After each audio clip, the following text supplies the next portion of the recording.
अल्लूरी सीतारामराजू अंतर्राष्ट्रीय हवाई अड्डे पे आपका आत्मीय स्वागत करते हैं माननीय प्रधानमंत्री जी। अभी हम अनुरोध करते हैं इस पावन अवसर पर हमें संबोधित करें और मार्गदर्शन करें। Ladies and gentlemen, Honorable Prime Minister address translated by Honorable Minister Ram Mohan Naidu garu.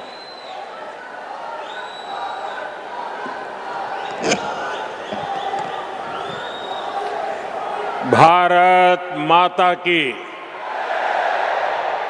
Bharat माता की, भारत माता की। आंध्र प्रदेश के गवर्नर अब्दुल नजीर जी, गोवा के गवर्नर और इस धरती के संतान अशोक गजपति राजू जी, सीएम मेरे मित्र चंद्रबाबू नायडू जी, डिप्टी सीएम भाई पवन कल्याण जी, मंत्रिमंडल में मेरे साथी, युवा ऊर्जा से भरे हुए भाई राम मोहन नायडू जी, चंद्रशेखर पेम्मसानी जी, भूपति राजू श्रीनिवास वर्मा जी, राज्य सरकार के मंत्री भाई नारा लोकेश जी, उपस्थित अन्य जनप्रतिनिधिगण, देवी और सज्जनों, अंदरिकी नमस्कारम। आंध्र प्रदेश गवर्नर అబ్దుల్ నజీర్ గారికి, గోవా గవర్నర్ అశోక్ గజపతి రాజు గారికి, మన ముఖ్యమంత్రి వర్యులు చంద్రబాబు నాయుడు గారికి, ఉప ముఖ్యమంత్రి సోదరులు పవన్ కళ్యాణ్ గారికి, మంత్రివర్గంలో నా సహచరులు రామ్మోహన్ నాయుడు గారికి, చంద్రశేఖర్ పెమ్మసాని గారికి, భూపతి రాజు శ్రీనివాస్ వర్మ గారికి, రాష్ట్ర ప్రభుత్వంలో మంత్రివర్యులు నారా లోకేష్ గారికి, ఇక్కడికి విచ్చేసిన ఇతర ప్రజాప్రతినిధులకు, నా సోదర సోదరీమణులకు అందరికీ కూడా నమస్కారం। साथियों, आज का दिन आंध्र प्रदेश के विकास के लिए, स्वर्ण आंध्र के विजन के लिए ये बहुत अहम है। मुझे आज बहुत शुभ अवसर पर एक शुभ मास में उत्तर आंध्र की इस पवित्र भूमि पर आने का सौभाग्य मिला है। मैं सबसे पहले भगवान श्री वराह लक्ष्मी नरसिंह स्वामी के चरणों में प्रणाम करता हूं। मैं श्री कुर्मनाथ स्वामी और मां पोंडितल्ली अम्मवारू को नमन करता हूं। మిత్రులారా, ఈరోజు ఆంధ్రప్రదేశ్ అభివృద్ధికి స్వర్ణాంధ్ర విజన్కు ఎంతో కీలకమైన రోజు। ఈ శుభ సందర్భంగా ఈ పవిత్రమైన మాసంలో ఈ పవిత్రమైన ఉత్తరాంధ్ర భూమికి రావడం నాకెంతో సౌభాగ్యంగా భావిస్తున్నాను। ముందుగా శ్రీ వరాహ లక్ష్మీ నరసింహస్వామి వారి పవిత్రమైన పాదాలకు నా నమస్కారాలు అర్పిస్తున్నాను। అలాగే కూర్మనాథ స్వామి వారికి, అమ్మ పైడితల్లి అమ్మవారికి నమస్కరిస్తున్నాను। साथियों, आज यहां करीब 18,000 करोड़ रुपए की विकास परियोजनाओं का शुभारंभ, लोकार्पण और शिलान्यास हुआ है। एयरपोर्ट के साथ साथ ये प्रोजेक्ट आंध्र की रोड कनेक्टिविटी से भी जुड़े हैं।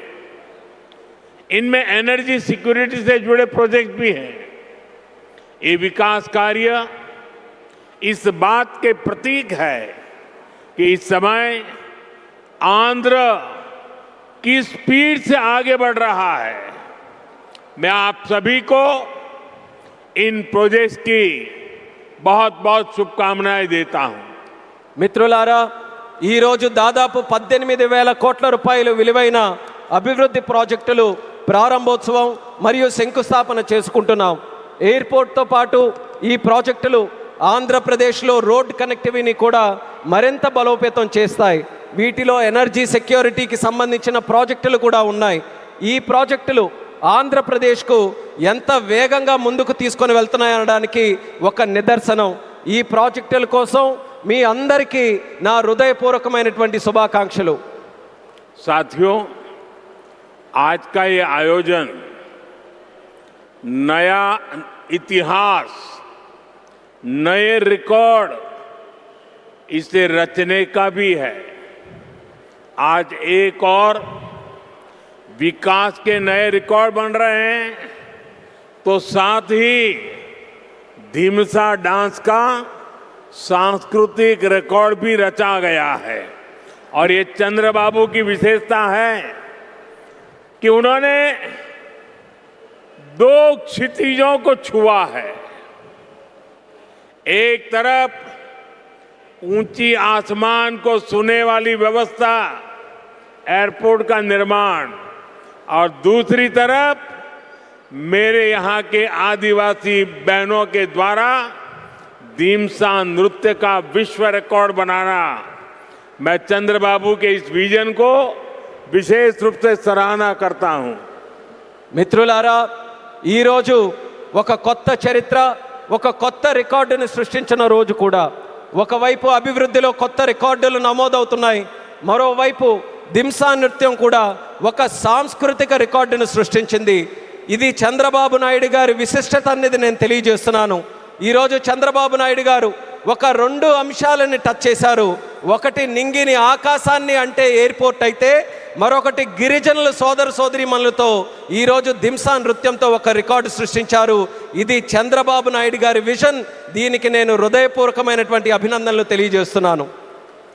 13,000 से ज्यादा आदिवासी बहनों और बेटियों की प्रस्तुति, उनका उत्साह, उनका अनुशासन और आदिवासी संस्कृति का गौरव, यह दृश्य वाकई अद्भुत था. इसमें देश की विविधता की झलक भी थी और पीढ़ी दर पीढ़ी सहेज कर रखी गई जनजातीय विरासत भी थी. मैं इस प्रस्तुति के लिए आप सभी का और विशेष रूप से मेरी आदिवासी बहनों और बेटियों का बहुत बहुत अभिनंदन करता हूं. 13,000 మందికి పైగా గిరిజన పిల్లలు మరియు సోదరిమణుల తాలూకా ప్రదర్శన, వారి ఉత్సాహం, వారి క్రమశిక్షణ మన గిరిజన సంస్కృతికి సంబంధించిన ఒక గౌరవం. ఈ దృశ్యం నిజంగా అద్భుతంగా అనిపించింది. దీనిలో మన దేశం తాలూకా వైవిధ్యత కనిపించింది. అలాగే తరతరాలుగా సంరక్షించబడిన గిరిజన వారసత్వం కూడా ప్రతిబింబించింది. ఈ అద్భుతమైన ప్రదర్శనకు మన గిరిజన పిల్లలకు, సోదరిమణులకు, అలాగే ఇక్కడ ఉన్న అందరికీ కూడా నా హృదయపూర్వక అభినందనలు తెలియజేస్తున్నాను. साथियों, ये धरती अल्लूरी सीताराम राजू की धरती है. अल्लूरी सीताराम राजू जी ने जिस धरती पर आदिवासी हितों के लिए अपना जीवन समर्पित किया, आज उसी धरती पर आंध्र प्रदेश के एक नए एयरपोर्ट की शुरुआत हो रही है. ये एयरपोर्ट आंध्र और उत्तर आंध्र की ग्रोथ का रनवे है. ये आंध्र के युवाओं के बेहतर भविष्य का लॉन्च पैड है. मैं आंध्र प्रदेश के लोगों को, देश के लोगों को बहुत बहुत बधाई देता हूं. మిత్రులారా, ఈ నేల అల్లూరి సీతారామరాజు గారి నేల. అల్లూరి సీతారామరాజు గారు ఈ గిరిజన హక్కుల కోసం తన జీవితాన్ని అంకితం చేశారో ఆ పవిత్రమైన భూమిపైనే ఈరోజు ఆంధ్రప్రదేశ్కు ఒక కొత్త ఎయిర్పోర్ట్ ప్రారంభమవుతుంది. ఈ ఎయిర్పోర్ట్ ఆంధ్రప్రదేశ్, ముఖ్యంగా ఉత్తరాంధ్ర అభివృద్ధికి ఒక కొత్త రన్వేగా పనిచేస్తుంది. ఇది ఆంధ్ర యువత యొక్క ఉజ్వల భవిష్యత్తుకు ఒక కొత్త లాంచ్ ప్యాడ్లా పనిచేస్తుంది. ఈ సందర్భంగా ఆంధ్రప్రదేశ్ ప్రజలకు మరియు దేశ ప్రజలకు నా హృదయపూర్వక అభినందనలు. साथियों, पहले जब एयरपोर्ट बनते थे तो एयरपोर्ट के नाम एक ही परिवार के नाम पर चढ़ जाते थे. हमने इस परंपरा को बदला। हमने अयोध्या में एयरपोर्ट का नाम वाल्मीकि के नाम से जोड़ा। हमने पंजाब में संत रविदास जी के नाम से एयरपोर्ट का नाम जोड़ा। और साथियों, केंद्र की एनडीए सरकार ने निर्णय किया है कि इस नए एयरपोर्ट का नाम श्री अल्लूरी सीताराम राजू के नाम पर होगा। आंध्र प्रदेश का जो भी नागरिक इस एयरपोर्ट से यात्रा करेगा, देश और दुनिया का जो भी नागरिक इस एयरपोर्ट से यात्रा करेगा, उसे अल्लूरी सीताराम राजू जी के नाम से जन सेवा और राष्ट्र सेवा की प्रेरणा मिलेगी। మిత్రులారా, ఒక గతాన్ని మళ్ళీ గుర్తు చేసుకుందాం. ఒక సందర్భంలో భారతదేశంలో ఏ ఎయిర్పోర్ట్ నిర్మించినా ఒక్క కుటుంబం తాలూకా పేర్లే దానికి పెట్టేవారు. ఆ చరిత్రని మళ్ళీ ఎన్డీఏ ప్రభుత్వం తిరగరాసింది. అయోధ్యలో ఎయిర్పోర్ట్ ప్రారంభిస్తే దానికి వాల్మీకి గారి పేరు పెట్టాం. అలాగే పంజాబ్లో సంత్ రవిదాస్ గారి పేరుతోని ఎయిర్పోర్ట్ని ప్రారంభించాం. అలాగే ఈ కేంద్ర ప్రభుత్వంలో ఎన్డీఏ కూటమి ఒక ముఖ్యమైన నిర్ణయం తీసుకుంది. ఈ కొత్త ఎయిర్పోర్ట్కి అల్లూరి సీతారామరాజు గారి పేరు పెట్టాలనే నిర్ణయం తీసుకుంది. ఈ ఎయిర్పోర్ట్ ద్వారా ప్రయాణించే ప్రతి ఆంధ్రప్రదేశ్ పౌరుడు అల్లూరి సీతారామరాజు గారి పేరుతో ప్రజాసేవకు, దేశ సేవకు కూడా స్ఫూర్తి పొందుతారని తెలియజేస్తున్నాను. साथियों, बीते 12 इयर्स में देश के एविएशन सेक्टर ने असाधारण प्रगति की है। 2014 तक देश में केवल 74 एयरपोर्ट ऑपरेशनल थे। आज ये संख्या 166 है। एक समय था जब हवाई उड़ानें सिर्फ बड़े शहरों तक सीमित थी। एनडीए सरकार में आज छोटे शहर के साधारण लोग भी फ्लाइट से आ जा रहे हैं। మిత్రులారా, గత 12 సంవత్సరాల్లో దేశంలో విమానయాన రంగం ఒక అసాధారణమైన పురోగతిని సాధించింది. 2014 వరకు దేశంలో కేవలం 74 ఎయిర్పోర్ట్లు ఆపరేషనల్గా ఉంటే ఈరోజు ఆ సంఖ్య పెరిగి 166 ఎయిర్పోర్ట్లకి చేరుకుంది. ఒకప్పుడు విమానాశ్రయాలు, విమాన ప్రయాణాలు పెద్ద నగరాలకే పరిమితమయ్యేవి. ఈరోజు ఎన్డీఏ ప్రభుత్వంలో చిన్న పట్టణాల నుంచి సాధారణ ప్రజలు కూడా విమానాల్లో ప్రయాణిస్తున్నారని తెలియజేస్తున్నాను.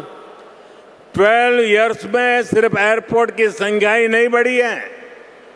हमारी उड़ान योजना के कारण आज गरीब परिवार के लोगों को भी जहाज में बैठने का अवसर मिल रहा है। इस योजना ने गरीब से गरीब को अपना सपना पूरा करने में मदद की है। कुछ दिन पहले ही सरकार ने उड़ान योजना के दूसरे फेज की शुरुआत की है। इस पर भी 29,000 करोड़ रुपीस खर्च किए जाएंगे। మిత్రులారా, ఈ 12 సంవత్సరాల్లో కేవలం ఎయిర్పోర్ట్ తాలూకా సంఖ్య మాత్రమే పెరగలేదు. మన ఉడాన్ పథకం వల్ల పేద కుటుంబాలకు చెందిన ప్రజలు కూడా మొదటిసారి విమానంలో ప్రయాణించే అవకాశం వాళ్ళందరూ పొందారు. ఈ పథకం అత్యంత పేదవారికి తమ కలలు నిజం చేసుకునే అవకాశం కూడా కల్పించింది. కొద్ది రోజుల క్రితమే కేంద్ర ప్రభుత్వం ఉడాన్ పథకం తాలూకా ఫేజ్ 2ని కూడా ప్రారంభించింది. దీని ద్వారా దేశంలో 29,000 కోట్ల రూపాయలు ఖర్చు చేయబోతుందని తెలియజేస్తున్నాను. साथियों, एविएशन सेक्टर में देश ने एक और बड़ा माइलस्टोन हासिल किया है। कुछ ही दिन पहले काशी में जी स्पोक एयरपोर्ट मॉडल का शुभारंभ हुआ। आज वही मॉडल पंजाब के अमृतसर तक पहुंच गया है। इससे अमृतसर से 25 से ज्यादा इंटरनेशनल डेस्टिनेशन जुड़ जाएंगे।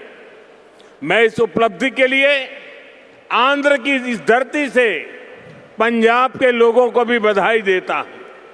साथियों, हमारे आंध्र प्रदेश के पास हमेशा से विकसित भारत का ग्रोथ इंजन बनने का सामर्थ्य रहा है। आंध्र प्रदेश के विकास के लिए हमारे प्रयास डबल इंजन की स्पीड से आगे बढ़े, इसके लिए मैंने आंध्र के लोगों से डबल इंजन सरकार का आशीर्वाद मांगा था और आज चंद्रबाबू नायडू जी के नेतृत्व में, पवन कल्याण जी के नेतृत्व में एनडीए की पूरी टीम आंध्र प्रदेश के लिए डबल स्पीड से काम कर रही है। మిత్రులారా, విమానయాన రంగంలో దేశంలో మరో పెద్ద మైలురాయిని మనం సాధించాం. కొద్ది రోజుల క్రితమే కాశీలో ప్రారంభమైన స్పోక్ ఎయిర్పోర్ట్ మోడల్ ఈ రోజు పంజాబ్లోని అమృత్సర్ వరకు కూడా విస్తరించింది. దీంతో అమృత్సర్లో 25కి పైగా అంతర్జాతీయ గమ్యాలకు నేరుగా కనెక్ట్ అవ్వడానికి అవకాశం కలిగింది. ఈ విజయానికి ఆంధ్రప్రదేశ్ నేల నుంచే పంజాబ్ ప్రజలకు కూడా నా హృదయపూర్వక అభినందనలు తెలియజేస్తున్నాను. అలాగే మిత్రులారా, వికసిత్ భారత్ నిర్మాణంలో ఆంధ్రప్రదేశ్ ఎప్పుడూ కూడా ఒక గ్రోత్ ఇంజిన్గా నిలిచే సామర్థ్యం కలిగి ఉంది. ఆంధ్రప్రదేశ్ అభివృద్ధి కోసం డబుల్ ఇంజిన్ వేగంతో మా ప్రయత్నం ముందుకు సాగాలని నేను ఆంధ్ర రాష్ట్ర ప్రజలకు డబుల్ ఇంజిన్ ప్రభుత్వం కోసం ఆశీర్వాదాన్ని నేను కోరాను. ఈరోజు చంద్రబాబు నాయుడు గారి నాయకత్వంలో, పవన్ కళ్యాణ్ గారి నాయకత్వంలో ఎన్డీఏ టీం మొత్తం ఆంధ్రప్రదేశ్ అభివృద్ధి కోసం డబుల్ వేగంతో పనిచేస్తుందని గర్వంగా తెలియజేస్తున్నాను. साथियों, आज देश ब्लू इकोनॉमी को लगातार मजबूत कर रहा है. हमारा विजन है कि पूरा क्षेत्र कोस्टल इकोनॉमिक कॉरिडोर के रूप में विकसित हो.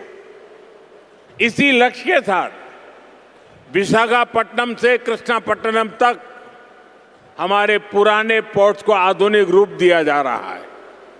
इसके अलावा मुलापेटा और रामायापट्टनम में हम नए पोर्ट भी बना रहे हैं. మిత్రులారా, ఈరోజు దేశం బ్లూ ఎకానమీని నిరంతరం బలోపేతం చేస్తుంది.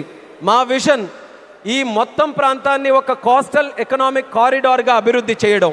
ఈ లక్ష్యంతో విశాఖపట్నం నుంచి కృష్ణపట్నం వరకు మన పాత పోర్ట్స్ అన్నిటినీ కూడా ఆధునీకరిస్తున్నాం. అదే సమయంలో మూలపేట మరియు రామయ్యపట్నంలో కొత్త పోర్ట్స్ని కూడా మనం నిర్మించబోతున్నాం. साथियों, पोर्ट डेवलपमेंट के साथ साथ पूरे आंध्र में हाईवे और एक्सप्रेसवे का नेटवर्क तैयार हो रहा है. विशाखापट्टनम रायपुर एक्सप्रेसवे जैसे प्रोजेक्ट इस पूरे क्षेत्र को रफ्तार दे रहे हैं. మిత్రులారా, పోర్టుల అభివృద్ధితో పాటు ఆంధ్రప్రదేశ్ మొత్తం హైవేస్, ఎక్స్ప్రెస్వేస్ నెట్వర్క్ని విస్తృతంగా పెంచుకుంటూ పోతుంది. విశాఖపట్నం రాయ్పూర్ ఎక్స్ప్రెస్వే వంటి ప్రాజెక్టులు ఈ ప్రాంతానికి సరికొత్త వేగాన్ని అందిస్తున్నాయి. साथियों, ये पूरा रीजन देश के बड़े औद्योगिक केंद्रों से आसानी से जुड़े, इसके लिए आज आंध्र प्रदेश में करीब 1 लाख करोड़ रुपीस की रेलवे परियोजनाओं पर काम चल रहा है. राज्य के पूरे रेल नेटवर्क का इलेक्ट्रिफिकेशन हो चुका है. यहाँ 70 से ज्यादा रेलवे स्टेशनों को भी आधुनिक बनाया जा रहा है. మిత్రులారా, ఈ ప్రాంతం మొత్తం దేశంలోని ప్రధాన పారిశ్రామిక కేంద్రాలతో మరింత సులభంగా అనుసంధానం అవ్వడానికి ఈరోజు ఆంధ్రప్రదేశ్లో దాదాపు 1,00,000 కోట్ల రూపాయలు విలువైన రైల్వే ప్రాజెక్ట్స్ తాలూకా పనులు కూడా జరుగుతున్నాయి. రాష్ట్రంలో రైల్వే నెట్వర్క్ అంతా ఇప్పటికీ పూర్తిగా ఎలక్ట్రిఫికేషన్ అయ్యింది. అదేవిధంగా 70కి పైగా రైల్వే స్టేషన్లు కూడా ఆధునీకరిస్తున్నాం. साथियों, आज इस क्षेत्र के विकास में पीएम गति शक्ति नेशनल मास्टर प्लान भी बड़ी भूमिका निभा रहा है. पीएम गति शक्ति के माध्यम से इस पूरे क्षेत्र में रेल, पोर्ट और एयरपोर्ट को एक साथ जोड़ा जा रहा है. जब यहाँ ये आधुनिक लॉजिस्टिक नेटवर्क तैयार हो जाएगा तो उद्योगों को बेहतर कनेक्टिविटी मिलेगी, किसानों को फायदा होगा और ईज ऑफ डूइंग बिजनेस भी बढ़ेगा. మిత్రులారా, ఈ ప్రాంత అభివృద్ధితో పిఎం గతి శక్తి నేషనల్ మాస్టర్ ప్లాన్ కూడా కీలక పాత్ర పోషిస్తుంది. పిఎం గతి శక్తి ద్వారా రైల్ కానీ, పోర్టు కానీ, ఎయిర్పోర్ట్లు కానీ ఒక సమగ్ర నెట్వర్క్గా అనుసంధానం చేస్తున్నాం. ఈ ఆధునిక లాజిస్టిక్స్ నెట్వర్క్ పూర్తయిన తర్వాత పరిశ్రమలకు మరింత మెరుగైన కనెక్టివిటీ లభిస్తుంది, రైతులకి ప్రయోజనం చేకూరుతుంది, అలాగే ఈజ్ ఆఫ్ డూయింగ్ బిజినెస్కి కూడా మరింత పెరుగుతుంది. साथियों, आंध्र प्रदेश हमेशा भविष्य की सोच रखने वाला प्रदेश रहा है। सॉफ्टवेयर, आईटी और टेक सेक्टर में आंध्र के युवाओं ने पूरी दुनिया में अपना डंका बजाया है और इसलिए सरकार यहां के टैलेंट को आंध्र प्रदेश की डेवलपमेंट पावर से जोड़ना चाहती है। మిత్రులారా, ఆంధ్రప్రదేశ్ ఎప్పటి నుంచో భవిష్యత్తును దృష్టిలో పెట్టుకొని ముందుకు సాగే రాష్ట్రం. సాఫ్ట్వేర్ కానీ, ఐటీ కానీ, టెక్ రంగాల్లో కానీ ఆంధ్రప్రదేశ్ యువత ప్రపంచవ్యాప్తంగా తన ప్రతిభను చాటుకున్నారు. అందుకే ఇక్కడ యువత తాలూకా ప్రతిభను ఆంధ్రప్రదేశ్ తాలూకా అభివృద్ధి శక్తితో అనుసంధానం చేయాలని ప్రభుత్వం కోరుకుంటుంది.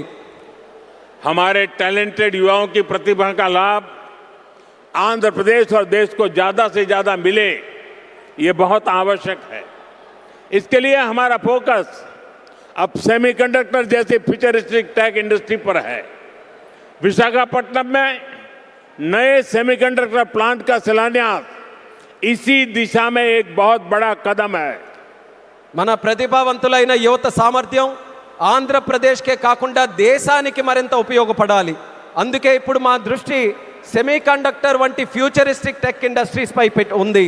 విశాఖపట్నంలో కొత్త సెమీకండక్టర్ ప్లాంట్ తాలూకా శంకుస్థాపన ఆ దిశగా ఒక గొప్ప అడుగుగా నేను భావిస్తున్నాను. चंद्रबाबू के नेतृत्व में हमारा आंध्र अब सॉफ्टवेयर के साथ साथ मैन्युफैक्चरिंग का भी हब बनेगा। इससे आंध्र में फ्यूचरिस्टिक जॉब्स तैयार होगी, टेक इंडस्ट्रीज के लिए नया वातावरण तैयार होगा। చంద్రబాబు నాయుడు గారి నేతృత్వంలో ఇకపై మన ఆంధ్రప్రదేశ్ సాఫ్ట్వేర్ హబ్ మాత్రమే కాదు, మ్యానుఫ్యాక్చరింగ్ హబ్గా కూడా ఎదగబోతుంది. దీంతో ఆంధ్రప్రదేశ్లో ఫ్యూచరిస్టిక్ జాబ్స్ సృష్టించబడతాయి. టెక్ ఇండస్ట్రీస్కు అనుకూలమైన ఒక కొత్త ఈకో సిస్టమ్ కూడా ఇక్కడ ఏర్పడుతుంది. साथियों, वर्ल्ड इकोनॉमी में कहीं पे किसी भी ग्रोथ सेंटर का निर्माण सिर्फ एक फैक्ट्री से नहीं हो सकता। उसके लिए एक पूरे इकोसिस्टम की जरूरत होती है। आज आंध्र प्रदेश में हम ग्रोथ का वही इकोसिस्टम तैयार कर रहे हैं। चंद्रबाबू नायडू जी व्यक्तिगत स्तर पर दिन रात मेहनत करते हैं। इसी का परिणाम है आज दुनिया की कई बड़ी बड़ी कंपनियां यहां निवेश करने के लिए आना चाहती हैं। మిత్రులారా, ప్రపంచ ఆర్థిక వ్యవస్థలో ఏ గ్రోత్ సెంటర్ అయినా ఒక్క ఫ్యాక్టరీతో నిర్మించబడదు. దానికోసం ఒక పూర్తి ఈకో సిస్టమ్ని మనం ఏర్పాటు చేయాలి. ఈరోజు ఆంధ్రప్రదేశ్లో మనం అలాంటి గ్రోత్ ఈకో సిస్టమ్నే నిర్మించబోతున్నాం. మన ముఖ్యమంత్రి చంద్రబాబు నాయుడు గారు వ్యక్తిగతంగా రాత్రి పగలు రాష్ట్రం కోసం కష్టపడుతున్నారు. దాని ఫలితంగానే ఈరోజు ప్రపంచంలో ఉన్నటువంటి ప్రముఖ కంపెనీలు ఇక్కడ పెట్టుబడులు పెట్టడానికి ఎంతో ఆసక్తి చూపిస్తున్నాయి. साथियों, यहां सेमीकंडक्टर के साथ साथ एआई इंफ्रा और डेटा सेंटर पर भी काम हो रहा है। गूगल ने भी यहां $15 बिलियन के एआई और क्लाउड इंफ्रास्ट्रक्चर कैंपस की घोषणा की है। और भी कई ग्लोबल कंपनी यहां नई संभावनाएं देख रही हैं। इसका बहुत बड़ा फायदा आंध्र प्रदेश के साथ साथ देश के यूथ को हो रहा है। మిత్రులారా, ఇక్కడ సెమీకండక్టర్తో పాటు ఏఐ ఇన్ఫ్రాస్ట్రక్చర్, డేటా సెంటర్స్ రంగాల్లో కూడా వేగంగా పనులు జరుగుతున్నాయి. గూగుల్ కూడా ఇక్కడ $15 బిలియన్ విలువైన ఏఐ మరియు క్లౌడ్ ఇన్ఫ్రాస్ట్రక్చర్ క్యాంపస్ని ఏర్పాటు చేయబోతుంది. ఇంకా అనేక అంతర్జాతీయ కంపెనీలు కూడా ఇక్కడ కొత్త పెట్టుబడులకు అవకాశాలు చూస్తున్నాయి. దీనివల్ల ఆంధ్రప్రదేశ్ యువత కాకుండా దేశ యువతకు కూడా ఒక్క గొప్ప ప్రయోజనం కలగబోతుంది. साथियों, आंध्र की इंडस्ट्रियल ग्रोथ स्टोरी केवल डिजिटल टेक तक से ही सीमित नहीं है। नकापल्ली में केंद्र सरकार बड़े फार्मा पार्क के लिए भी सहयोग दे रही है। इससे आंध्र प्रदेश देश के एक बड़े फार्मा हब के रूप में भी विकसित होगा। మిత్రులారా, ఆంధ్రప్రదేశ్ ఇండస్ట్రియల్ గ్రోత్ స్టోరీయే కాకుండా డిజిటల్ టెక్ వరకే పరిమితం కాకుండా నక్కపల్లిలో కేంద్ర ప్రభుత్వం యొక్క భారీ ఫార్మా పార్క్ ఏర్పాటుకి కూడా సహకరిస్తుంది. దీంతో ఆంధ్రప్రదేశ్ దేశంలోనే ఒక ప్రముఖ ఫార్మా హబ్గా ఎదగబోతుందని తెలియజేస్తున్నాను. ग्रीन एनर्जी की फील्ड में भी अकेले रायलसीमा क्षेत्र में 5 लाख करोड़ रुपए से ज्यादा का इन्वेस्टमेंट हुआ है. मैं आज आंध्र प्रदेश के आप सभी लोगों को फिर विश्वास दिलाता हूं, हमारी सरकार ऐसी हर संभावनाओं को साकार करने के लिए दिन रात ये डबल इंजन सरकार काम करती रहेगी. గ్రీన్ ఎనర్జీ రంగంలో కూడా ఒక్క రాయలసీమ ప్రాంతంలోనే 5 లక్షల కోట్ల రూపాయలకి పైగా పెట్టుబడులు వచ్చాయి. ఈరోజు ఆంధ్రప్రదేశ్ ప్రజలందరికీ నేను మరోసారి హామీ ఇస్తున్నాను, ఇలాంటి ప్రతి అవకాశాన్ని నిజం చేయడానికి, ఆ కళని సాకారం చేయడానికి మా ప్రభుత్వం, ఈ డబుల్ ఇంజిన్ ప్రభుత్వం రాత్రి ప్రగలు కృషి చేస్తూనే ఉంటుందని తెలియజేస్తున్నాను.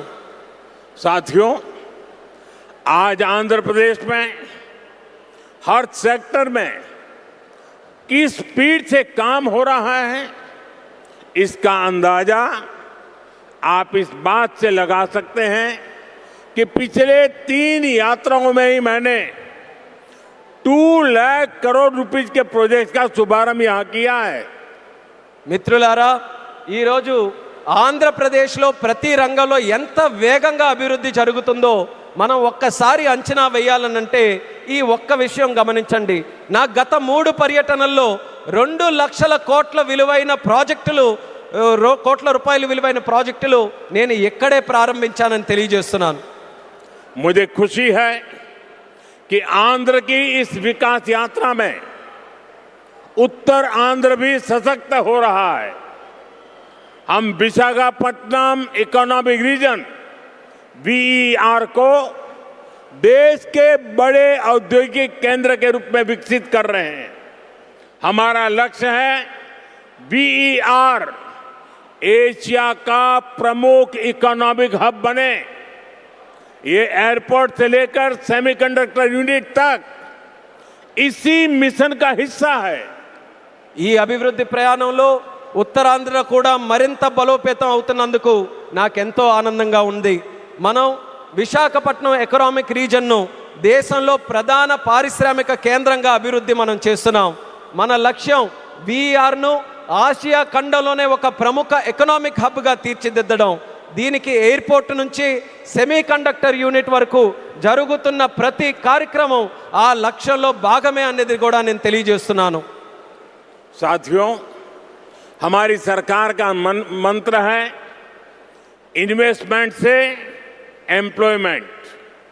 इसलिए सरकार ने अपनी तरफ से भी इन्वेस्टमेंट बढ़ाया है और हम प्राइवेट सेक्टर को भी इन्वेस्टमेंट के लिए प्रेरित कर रहे हैं. आप भी जानते हैं, जब इन्वेस्टमेंट बढ़ता है तो मैन्युफैक्चरिंग बढ़ती है, मैन्युफैक्चरिंग बढ़ती है तो एक्सपोर्ट बढ़ता है, एक्सपोर्ट बढ़ता है तो रोजगार के नए अवसर बनते हैं और रोजगार बढ़ता है तो लोगों की आमदनी बढ़ती है, परिवारों की जिंदगी बेहतर होती है और आंध्र प्रदेश में हम यही होते देख रहे हैं. మిత్రులారా, మా ప్రభుత్వం తాలూకా మంత్రం పెట్టుబడి నుంచి ఉపాధి వరకు. అందుకే ప్రభుత్వం తన వంతుగా కూడా పెట్టుబడులు పెంచుకుంటూ పోతుంది. అదే సమయంలో ప్రైవేట్ సెక్టర్ తాలూకా పెట్టుబడులు కూడా వాళ్ళు ఇంకా ఎక్కువగా పెట్టేలా ప్రోత్సహిస్తుంది. మీ అందరికీ తెలుసు, పెట్టుబడులు పెరిగితే తయారీ రంగం పెరుగుతుంది, తయారీ రంగం పెరిగితే ఎగుమతులు పెరుగుతాయి, ఎగుమతులు పెరిగితే కొత్త ఉద్యోగ అవకాశాలు పెరుగుతాయి, ఈ కొత్త ఉద్యోగ అవకాశాలు పెరిగితే ప్రజల తాలూకా ఆదాయం పెరుగుతుంది. ఆ పెరిగినప్పుడు కుటుంబం తాలూకా జీవితాలు మరింత మెరుగుపడతాయి. ఈరోజు మన ఆంధ్రప్రదేశ్లో ఈ మార్పుని మనం కళ్ళారా చూస్తున్నాం. साथियों, मुझे पूरा विश्वास है आज यहां जितने भी प्रोजेक्ट की शुरुआत हुई है, जिनकी नींव रखी गई है, वो सारे प्रोजेक्ट स्वर्ण आंध्रा और विकसित भारत के संकल्प को पूरा करने में बहुत बड़ा योगदान देंगे. चंद्रबाबू जी के नेतृत्व में आंध्र प्रदेश विकसित भारत के सपने को पूरा करने के लिए एक बहुत बड़ा ऊर्जा स्रोत बन रहा है। मैं एक बार फिर इन सभी परियोजनाओं के लिए आंध्र प्रदेश के लोगों को बहुत बहुत बधाई देता हूं। बहुत बहुत धन्यवाद। మిత్రులారా, ఈరోజు ప్రారంభమైన శంకుస్థాపన జరిగిన ప్రతి ప్రాజెక్టు కూడా స్వర్ణాంధ్ర మరియు వికసిత్ భారత్ సంకల్పాలను సాకారం చేయడంలో ఎంతో గొప్ప పాత్ర పోషిస్తుందనే నమ్మకం నాకుంది. మరి చంద్రబాబు నాయుడు గారి తాలూకా నేతృత్వంలో ఆంధ్రప్రదేశ్ రాష్ట్రం వికసిత్ భారత్ విజన్కు ఒక పెద్ద శక్తిగా ఉజ్వలిస్తుంది. మరోసారి ఈ అన్ని ప్రాజెక్టుల సందర్భంగా ఆంధ్రప్రదేశ్ ప్రజలందరికీ నా హృదయపూర్వక అభినందనలు, అలాగే ఇక్కడికి విచ్చేసిన సోదర సోదరిమణులకి నా హృదయపూర్వక ధన్యవాదాలు తెలియజేసుకుంటూ నమస్కరిస్తున్నాను. భారత్ మాతా की జై, भारत माता की జై, भारत माता की జై. बहुत बहुत धन्यवाद।